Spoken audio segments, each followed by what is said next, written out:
March 31st, 1971. That's the day Johnny Cash released Man in Black. A song so blunt, so unflinchingly righteous, it might as well have been carved in a brick and thrown through the window of polite society. It wasn't just a song, it was a manifesto. A declaration, a middle finger of 4 verses and a chorus.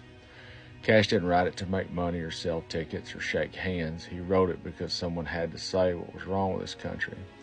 And no one was listening to the poor, the prisoner, the hungry, or the young men shipped off to die in a war they never asked for. So he said it, and he said it loudly, and he said it in black. He wore that black for the beaten down working man, for the poor and the hungry. He wore it for the kids growing up without hope in towns forgotten by the suits in Washington and the bankers in New York, for the marginalized, for the desperate. He wore it because someone had to. That song wasn't about rebellion for rebellion's sake. It wasn't a costume. It wasn't cosplay patriotism. It was pain. It was protest. It was truth. And for a while, the working class got it. They understood the fire behind the words. They knew that loving your country didn't mean loving the bastards who ran it into the ground. They played Johnny on the jukebox, and they fucking meant it.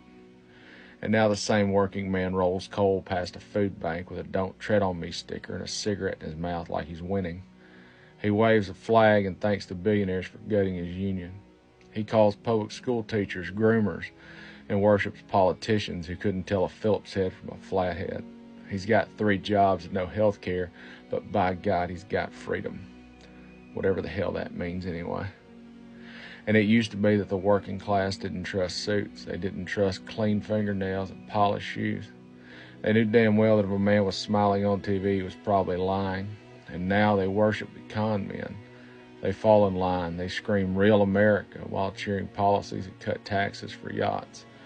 It isn't pride, it's Stockholm Syndrome and work boots. And there was a time when working men had teeth, when he rolled up his sleeves and growled instead of bowed, when he knew damn well that the system was rigged against him and that politicians didn't give a shit about the guy clocking in at 6 a.m. to fix the furnace, pour the concrete, or keep the lights on. It's a con, but pride is louder than pain. And the pain, well, that's just background noise now. You numb it with beer and country music. And when a song comes on from one of those old voices, the ones he once told you to stand tall and spit back, you nod your head and say, "Now this is real music." And then you vote against your kid's school and call it freedom. Where'd that fire go? Where's the man who used to curse a landlord, question the preacher? The man who knew a suit didn't make a saint, and that patriotism without justice is just propaganda. The man who didn't trust anyone too clean, too rich, or too smug. He's still in there, maybe, drowned in nostalgia and Fox News, and drenched in Bud Light.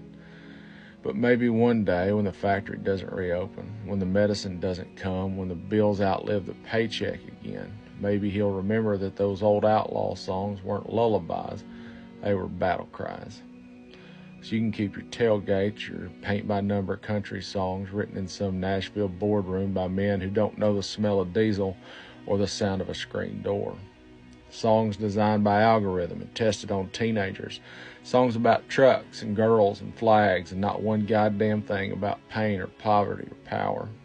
It ain't music, it's marketing. And if you want to lick boots, fine. You can lick them, but you won't get the music. You don't get Johnny, you don't get Chris. You don't get Willie or Waylon or Prine or Guthrie. That music was written by grown-ups for grown-ups. For people who've bled a little and seen through the lies. For people who still believe that art is meant to shake the rafters and punch up, not kiss the ring. So you can keep your stadium tours and your pandering anthems, but you leave the real music to the ones who still know the difference. And if you're siding with power, if you're voting against your neighbor, if you're cheering when the state puts its boots on the back of the same working man Johnny Cash used to sing for, you can stop pretending that you're part of the tradition. You're not the outlaw, you're the sheriff in town trying to shut down the bar. Turn off the music, it's not for you. Defiance till death.